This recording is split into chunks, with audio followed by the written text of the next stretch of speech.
Olá, meu nome é Gerson Lopes, eu sou um dos coordenadores do curso de Desejo Sexual Hipoativo, um curso online oferecido aos ginecologistas, e hoje no módulo 8, que abrange tratamento dos transtornos do orgasmo e da dor sexual femininos, nós vamos falar de anorgasmia e vaginismo.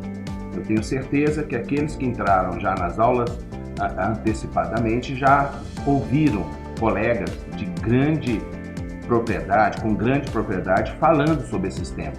E eu vou simplesmente, alguns eu vou reforçar e outros eu vou dar a minha abordagem a vocês nessas duas patologias, que é a anorgasmia e vaginismo.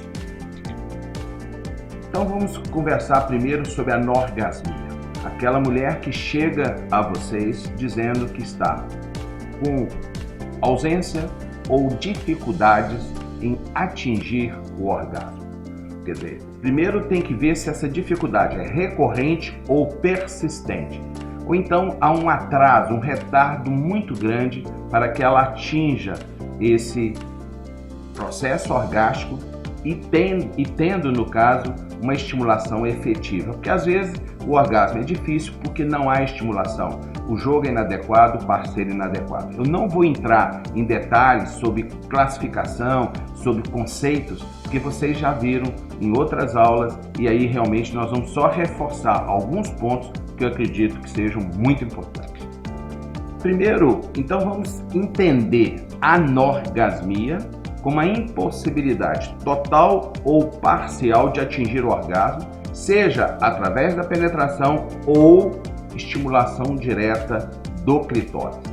A literatura diz que é uma das queixas mais frequentes. Eu, particularmente, não vejo isso no consultório e eu acredito que, tão frequente quanto se diz na literatura, é mais comum, muitas pessoas dizem, pacientes adultas, jovens, mas o que a gente sabe é que a mulher brasileira, ela cresceu um pouco no sentido do erotismo, ela conseguiu aprender a lidar um pouco com esse processo repressor masculino e muitas hoje vivem a prática autoerótica, descobrem o prazer consigo mesmo e fica um pouco mais fácil descobrir o prazer com o outro. Mas é uma das queixas importantes no consultório do ginecologista, a mulher que diz dificuldades total ou parcial de atingir o orgasmo. Às vezes ela nunca conseguiu, às vezes ela já conseguiu, perdeu essa condição orgásmica. Primeiro tem que entender toda a mitificação que envolve o orgasmo feminino.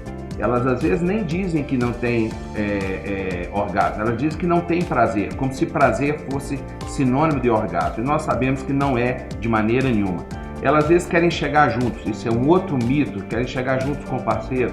Outras vezes elas acham que a única forma normal é chegar ao coito, quando nós sabemos que 80% das mulheres não atingem o orgasmo através do coito. Então tem muitos mitos que envolvem o orgasmo e cabe ao ginecologista desmistificá-los.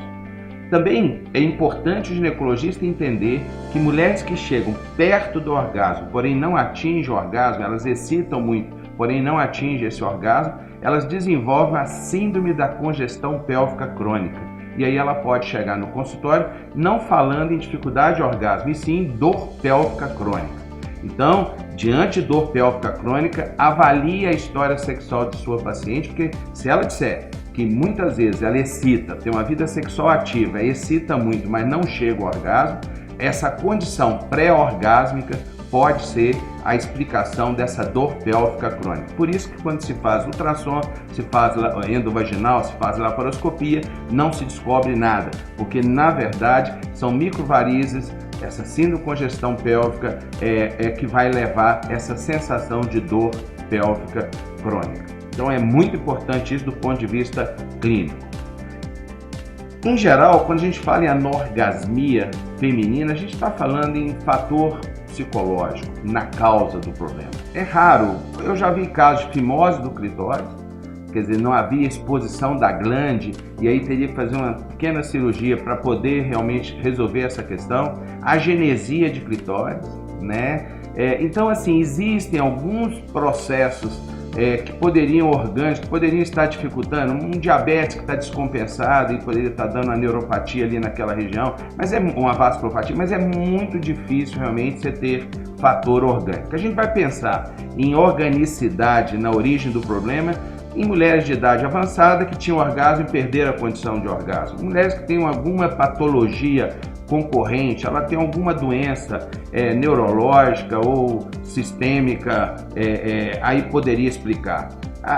Também essa dificuldade de orgasmo, quando ela de início lento, ela vai aparecendo lentamente e gradualmente, tem que ser global, porque a mulher que tem dificuldade de chegar ao orgasmo com um parceiro, mas chega fácil sozinha, isso não pode ser orgânico. E o uso de medicações, aí eu colocaria como principal aí antidepressivos. Às vezes ela começou a tomar antidepressivo e às vezes até para emagrecimento, e é esse antidepressivo que leva a retardo do orgasmo. Em termos de psicogênico, a gente tem a clínica sugestiva, geralmente adulta jovem, ela tem bom estado geral, ela não tem nosologia concomitante, o início é abrupto a partir de um determinado momento, foi a partir de um aborto que ela fez e nunca mais teve orgasmo, foi a partir de um momento que ela, depois que ela sofreu hostilidade física do parceiro, ela nunca mais teve orgasmo. Então, é sempre a partir de um processo abrupto. Ou então, desde o início, muito preocupada em ter orgasmo, ela nunca teve. E existem outras causas, às vezes mais simples ainda, que nós vamos falar. Toda disfunção situacional, ela tem orgasmo com um parceiro, não tem com o outro, naturalmente só pode ser psicogênico. Não tem jeito de ser orgânico. O orgânico tem que ser global. E aquela mulher que tem boa resposta à masturbação, naturalmente o processo é psicogênico, não é orgânico. Então aí vocês têm as dicas, mas lembrem, é raro, muito raro realmente, etiologia orgânica na disfunção orgásmica feminina. Agora, quando a gente fala em orgasmo, a gente está falando numa forma de prazer sexual.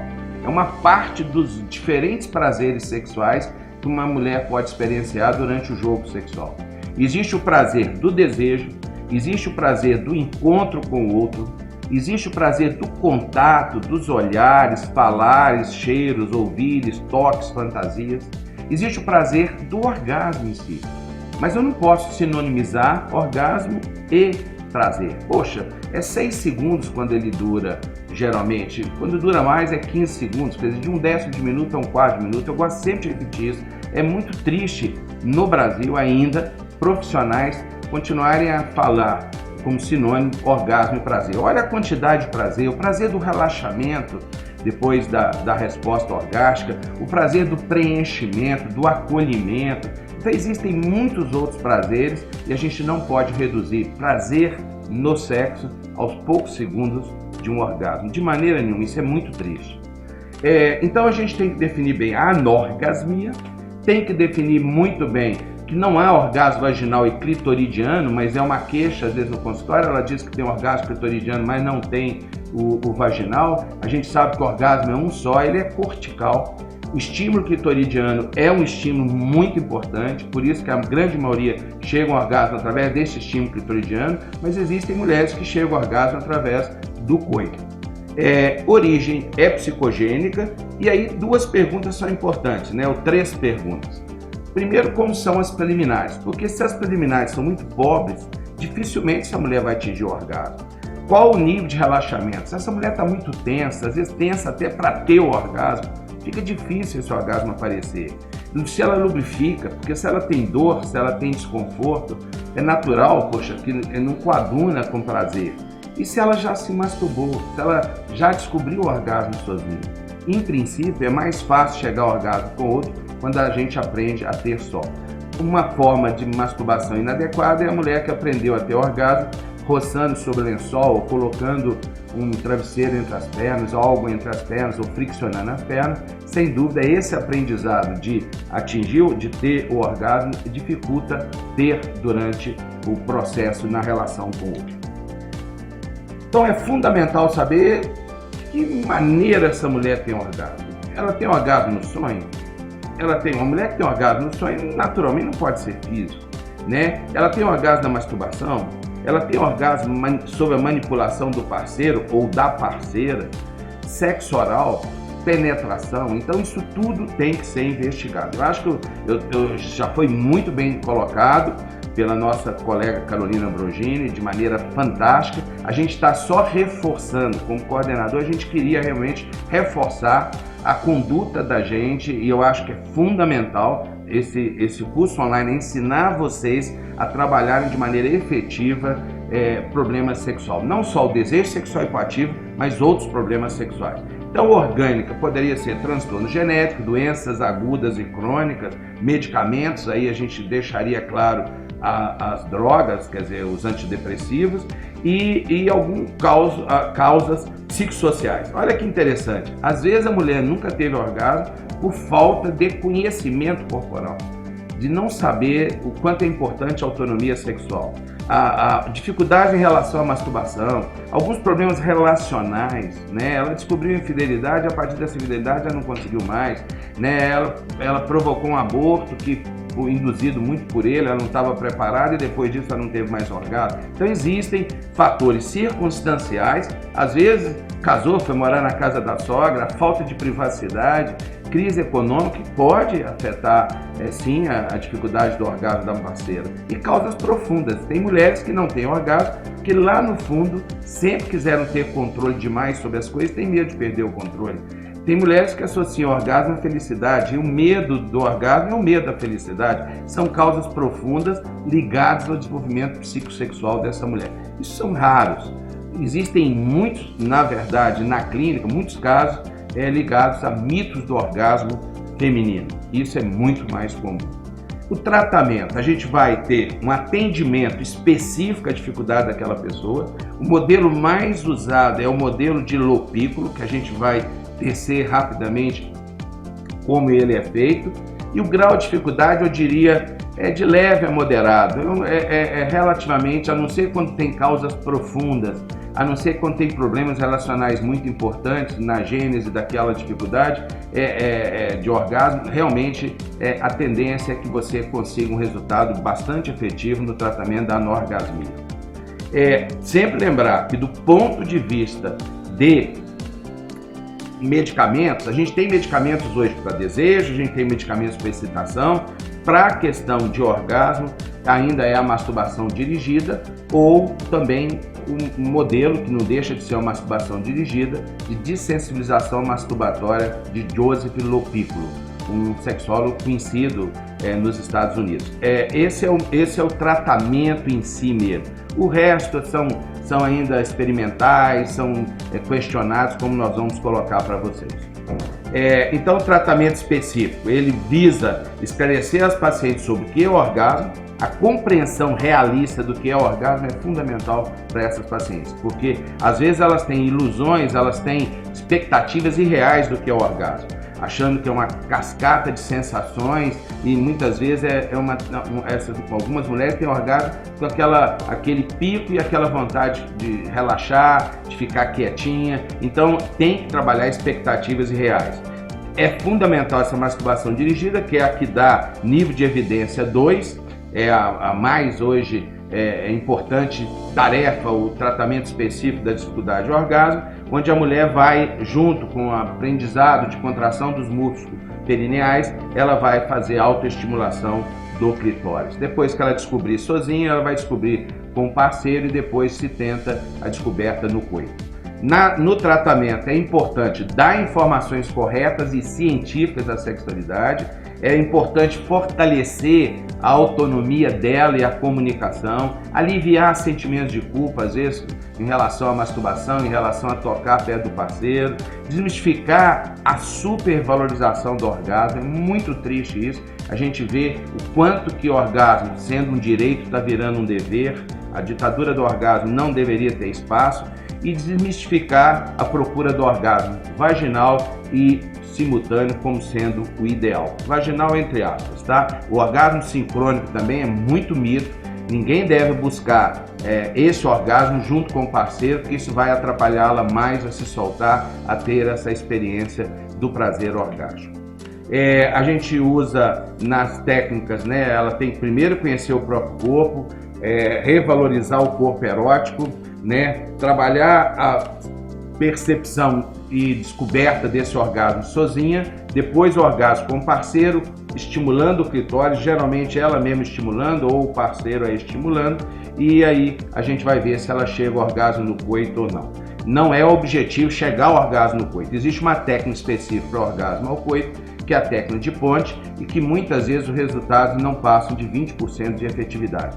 Cada mulher tem a forma de se ter o orgasmo. Algumas descobrem já no coito, outras não descobrem no coito. O objetivo nessa manobra de ponte que a gente falou, se o orgasmo não acontece no coito, eu normalmente oriento essa manobra, onde a gente orientaria sobre posições de coito, onde haveria o estímulo direto e indireto. E quando estivesse próximo a chegar ao orgasmo, ela retira a mão e deixa o estímulo indireto, que é o coito. Se ela chega, o primeiro pilar da ponte está tranquilo. Aí a gente vai retirando a mão cada vez mais distante da proximidade do orgasmo. Tira-se o estímulo direto e deixa-se o indireto. O resultado realmente não é tão significativo. Eu acredito que muitas mulheres têm um limiar de orgasmo muito alto, em que o coito, por mais intenso, por mais tempo que demore, algumas não vão chegar.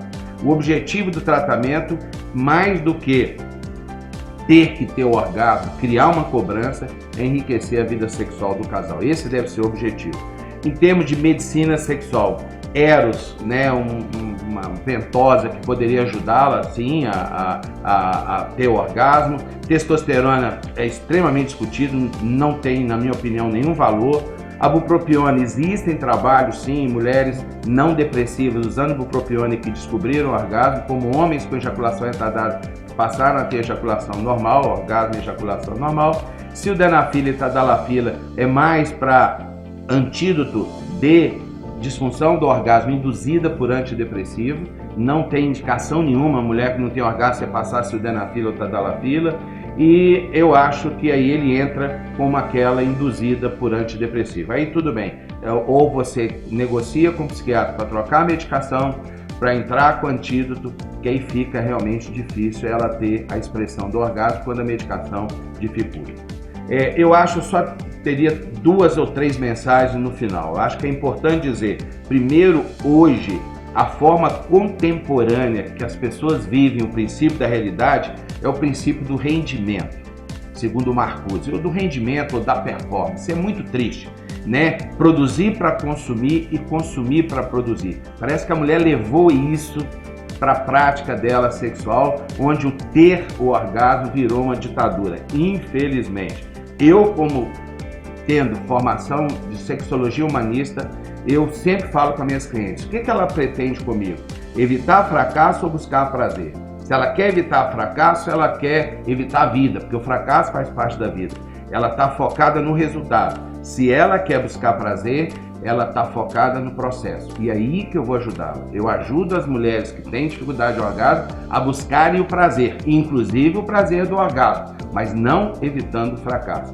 Eu peço muito ao casal que eles aprendam comigo a se relacionar, a se entregar ao prazer de brincar. Daí essa frase de Rubem Alves, mineiro de Boa Esperança, que fez fama no Brasil todo e posteriormente morando em Campinas. Eu acho que essa frase dele é brilhante, né? O que é amar? O que é transar? É brincar.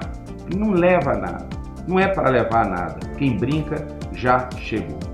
E infelizmente o brincar hoje virou ditadura da performance. E isso sem dúvida atrapalha particularmente mulheres jovens que querem descobrir o orgasmo, mas já confundiram direito com desejo, direito com dever, com obrigação. E aí realmente fica difícil que ela viva essa experiência do orgasmo. Então a gente vai agora para outra patologia, que é o vaginismo, entendendo que as queixas mais comuns que aparecem em relação ao vaginismo, a mulher vai dizer para você o seguinte: sinceramente, eu não consigo, um parceiro às vezes diz, eu não posso introduzir o pênis, há um bloqueio, há uma obstrução. Tem mulheres que dizem, só de falar sinto dor, fico gelada, fico travada, né? Às vezes, quando a contração muscular não é tão intensa, ali pode até forçar a penetração, porém o ato vai resultar doloroso para a mulher. Então fica uma coisa desconfortável. Então no vaginismo total não se consegue a penetração. O parceiro diz nitidamente da presença dessa barreira de maneira que ele não consiga a penetração. Quando realmente a contração muscular, o espasmo involuntário da vagina não é tão intenso, ele consegue penetrar, mas o ato é extremamente desconfortável pela dor. Em geral, as mulheres que têm vaginismo mantêm desejo, excitação e orgasmo. No coito interfêmeris, coito não, né? No jogo interfêmeris, ou realmente no manual ou oral, ela chega ao orgasmo. Mas a penetração é algo extremamente difícil ou impossível no caso do vaginismo. Outras vezes, né, outras colocações das mulheres que têm vaginismo, não vou entrar em detalhes, se já tiver, é só voltar a ver de novo. Isso foi colocado brilhantemente pela colega Silvia Cavalcante, e a gente realmente aqui está reforçando algumas coisas para que vocês possam, instrumentalizando, tratarem bem o vaginismo. A penetração, muitas vezes, ela vai relatar muito difícil, muito dolorosa ou, como eu disse, impossível.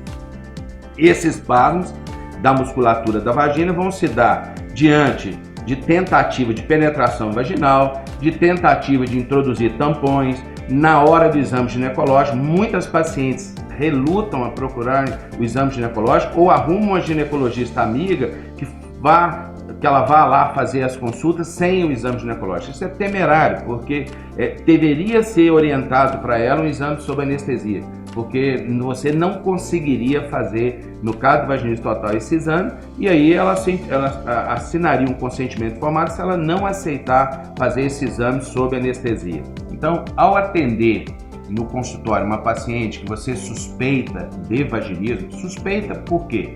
Porque a confirmação só se dá a partir do exame ginecológico. Ela vai relatar para vocês que a penetração é difícil, é dolorosa ou às vezes impossível, no caso do vaginismo total. Esse espasmo da musculatura do músculo vaginal, da musculatura externa da vagina, ele acontece, ela vai relatar para vocês a qualquer tentativa de penetração, seja do pênis, seja de tampão, seja do exame ginecológico, seja a introdução de algum objeto na vagina. E é importante que ela faça o exame ginecológico, se ela é sua cliente há muitos anos e está avançando a idade, porque eu conheço pacientes que foram fazer o primeiro exame ginecológico aos 47 anos e não conseguindo fazer, o ginecologista não colocou essa condição de um consentimento informado de ter proposto a ela um exame sob anestesia, porque você tem que propor a ela um exame sob anestesia, porque senão ela vai alegar que foi a um profissional, tinha um câncer de colo uterino e não foi diagnosticado porque o ginecologista não fez o exame. Mas não fez o exame porque ela não permitiu, não houve realmente condição. Porque diante de vaginismo realmente, sem o exame sob anestesia, não há por que forçar um exame ginecológico. Você vai traumatizar mais ainda. Eu já vi casos também que, infelizmente, o que o ginecologista provocou foi mais trauma. Porque na hora que ele vai fazer o exame, ele percebe essa contratura muito intensa, não tem por que ele querer esclarecer ali a etiologia. É lógico, se ela já tem uma certa idade, já há algum tempo, ela vai nesse ginecologista e nunca fez o exame, eu acho que ele já deveria ter proposto a ela esse exame sob anestesia. Isso não quer dizer que toda paciente que tem vaginismo vai no seu consultório, você tem que fazer exame sob anestesia, de maneira nenhuma. Em alguns clientes, o espasmo ocorre também não só na vagina, mas na musculatura toda da pelve. Ela relata sempre bumbum, as nádegas sempre muito pesadas, as coxas muito pesadas, a pelve, ali uma sensação de abdômen muito denso, muito contraído, muito pesado. Então, porque essa contratura não é apenas dessa musculatura do terço externo da vagina.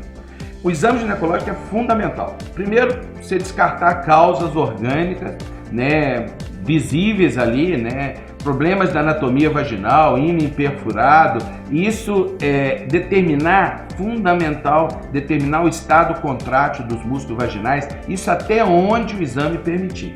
Né? Palpar a musculatura, ver se tem essa rigidez que é tão falada. Agora, ela tem que entender que não é uma anomalia estrutural, não tem nada que esteja impedindo, algum problema congênito que esteja impedindo a penetração, bloqueando a penetração. Ela tem que entender que o que bloqueia a penetração é essa contração involuntária do terço externo da vagina. E não há nada anatomicamente que levaria, que ela nasceu com isso, desenvolveu, que levaria a esse problema.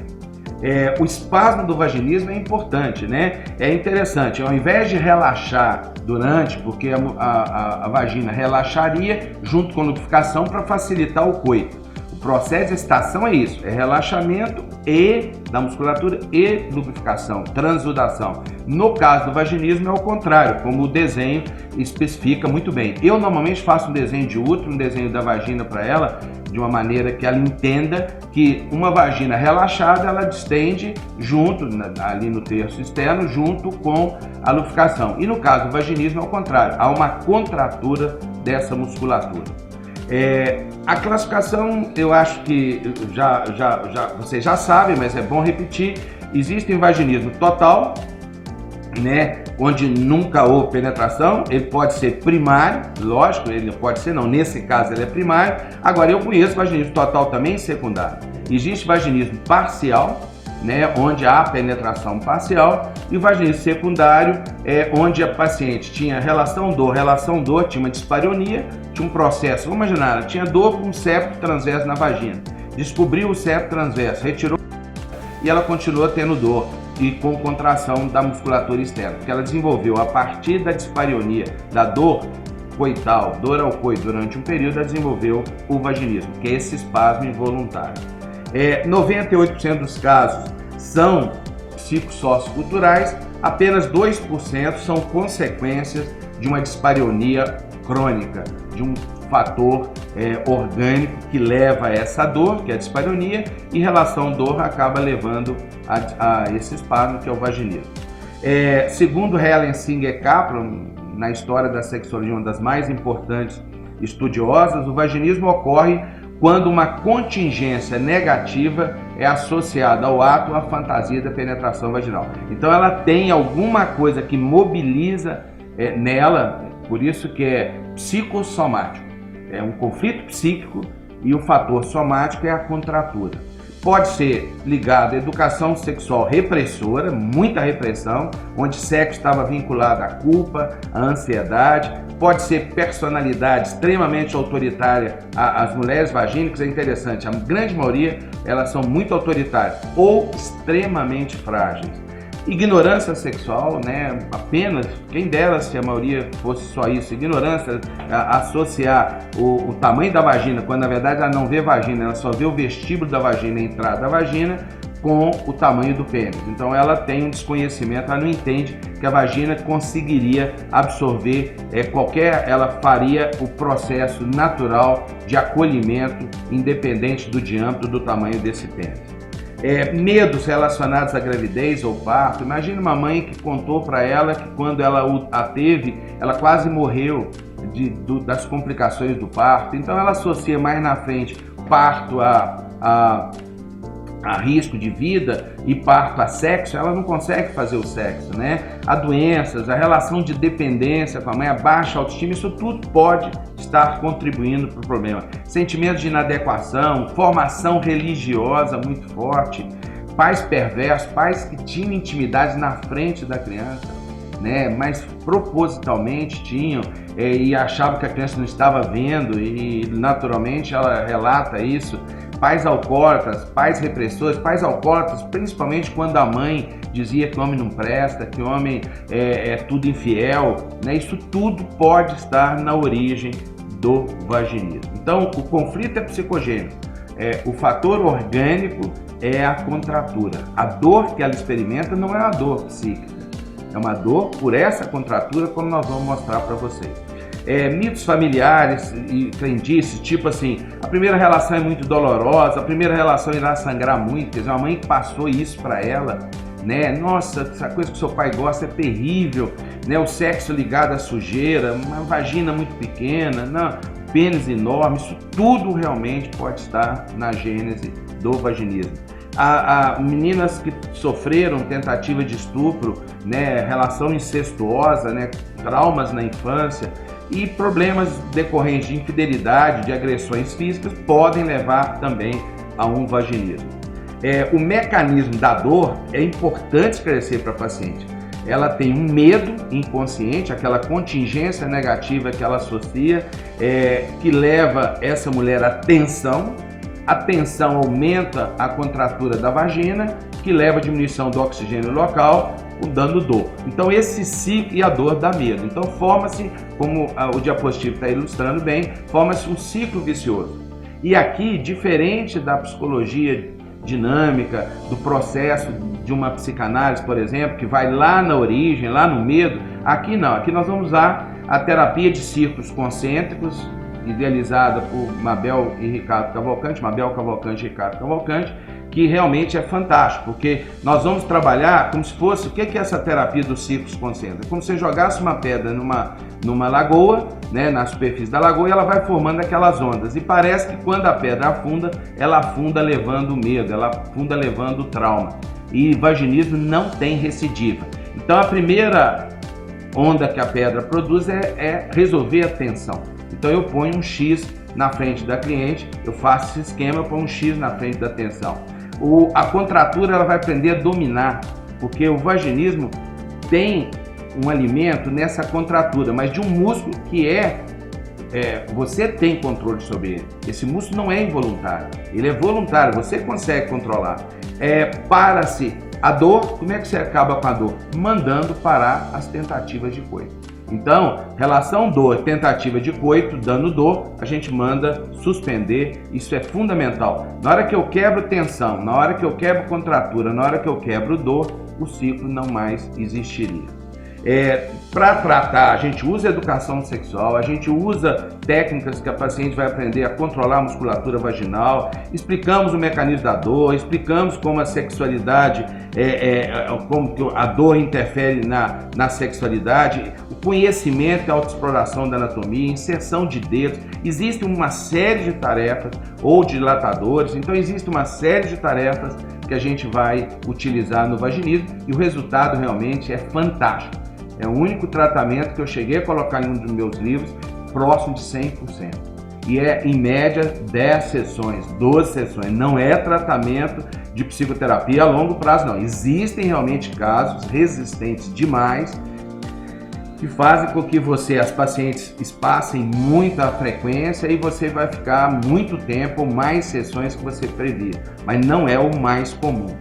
É fantástico o resultado sobre o vaginismo. Eu falo que faz a fama de um sexólogo, muitas vezes, é o tratamento de vaginismo.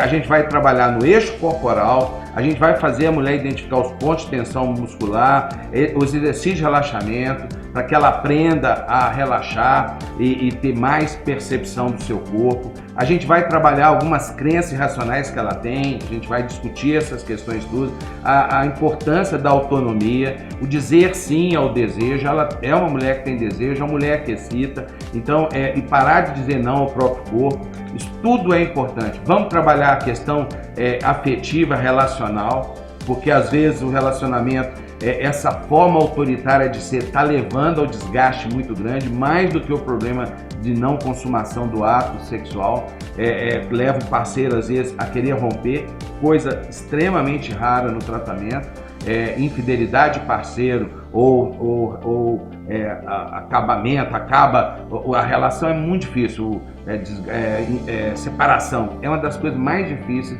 do parceiro da vagínica, porque normalmente são parceiros muito compreensivos, que podem ser até compreensivos demais e dificultar o tratamento. E é importante mostrar para ele que ele quer protegê-la demais, eles têm às vezes uma relação dominadora-dominado, isso tudo tem que ser trabalhado no tratamento do vaginismo. Do ponto de vista comportamental, a técnica mais importante é ela aprender a controlar essa musculatura, onde ela vai substituir o medo e a ansiedade pelo relaxamento muscular, ela vai ter um apoio de quanto é irracional os sentimentos atemorizantes ao tentar a penetração, que ela acha que vai rasgá-la, que vai ser impossível, e a gente trabalha isso tudo. Pode-se sim e deve-se, apenas muitas vezes até para que ela entenda o problema, que ela explore a origem do trauma, às vezes é importante, mas o foco tem que ser no problema sexual.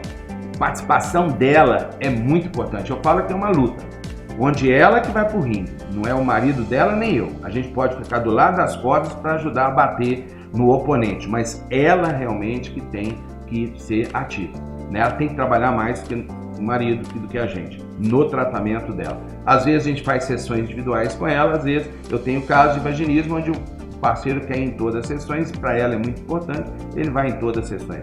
Mas é importante, às vezes, pedir consultas separadas.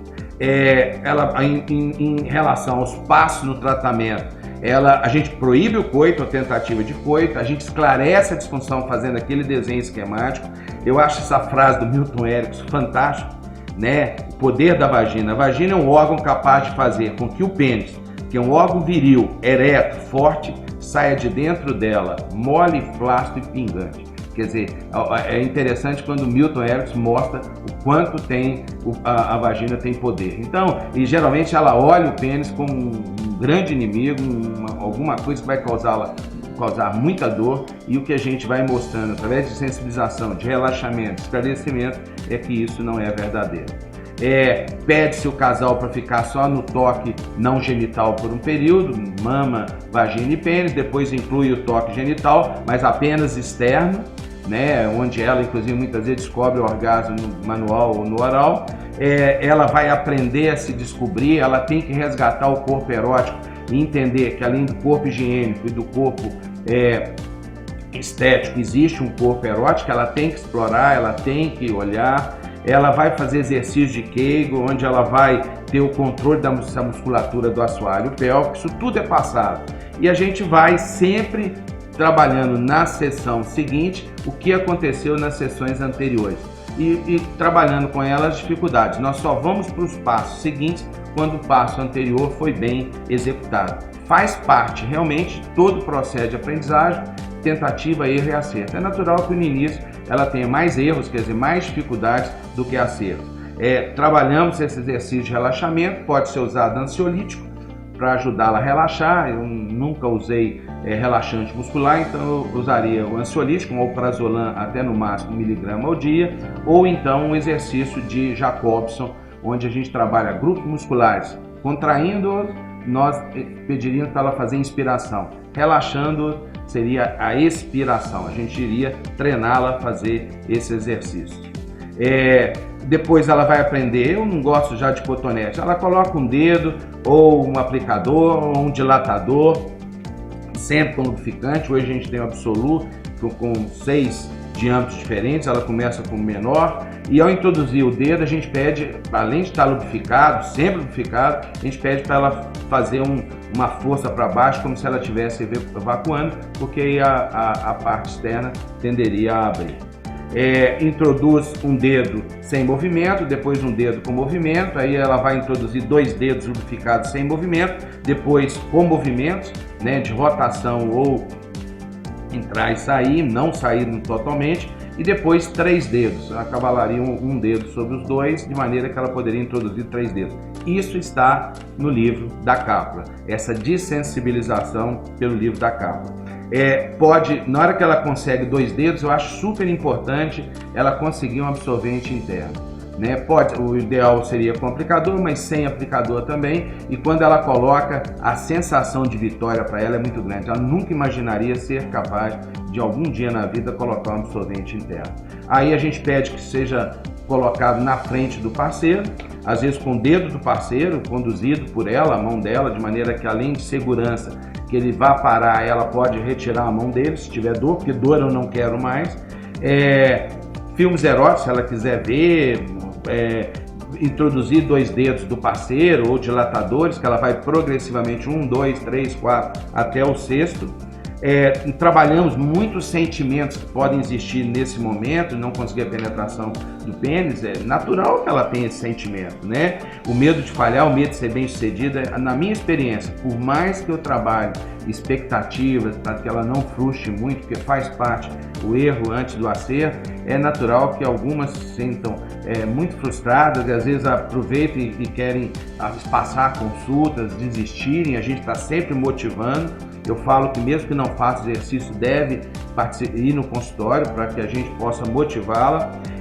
A preocupação de não sentir prazer na hora do coito, ela vai assustar, porque muitas, inclusive, têm o prazer do orgasmo com o coito. As mulheres que tratam de vaginismo, às vezes, na maioria das vezes, têm o orgasmo pelo coito, coisa que não é comum na mulher que não tem o vaginismo, não é tão frequente. E associar prazer com a penetração com prazer e não mais com dores. Tudo é importante. Então os passos a gente colocou anteriores ao coito, e quando vai para o coito, inicialmente a gente pede a parceira para sentar sobre o pênis dele, ela mesma que introduz o pênis lubrificado e fica sem movimento. Depois ela começa movimentos devagar, né? E depois vai para o coito lado a lado, e só a posição clássica só é prescrita, só é permitida quando ela realmente já conseguiu o coito nas duas outras posições. Né? Se quiser fazer o coito com estimulação clitoridiana também para descobrir o orgasmo, beleza, sem problema nenhum. E aí o exame ginecológico, já podia, eu normalmente quando ela está bem desenvolvida, fazer o exame ginecológico e conseguir dar uma sensação muito grande de vitória para ela também. Existem outros tratamentos, só que esses outros tratamentos, alguns são questionados, né? O fisioterápico não, é excelente, né? Principalmente para trabalhar a hipertonicidade crônica do assoalho pélvico, onde ela vai apresentar pontos de gatilho, né? Ela vai apresentar os triggers, e ali realmente a fisioterapeuta ou o fisioterapeuta tem condição de ajudá-la de maneira muito efetiva. Existe a possibilidade de fazer o uso do biofeedback, que vai ajudar realmente a relaxar os músculos do assoalho pélvico. Tudo isso realmente pode complementar ou ser adjuvante ao tratamento ginecológico do vaginismo, ou sexual do vaginismo, a terapia sexual. Não tem experiência nenhuma com o uso de injeção de toxina botulínica tipo A, não tem experiência, mas é um dos tratamentos propostos, assim como tratamentos com aplicação top de lidocaína 20 minutos antes de tentar a penetração. Eu acho que isso aí, realmente, para mim, eu nem tentaria, como não tentaria também injeção de toxina botulínica, porque eu acho que se tem um tratamento que dá certo, para que mudar?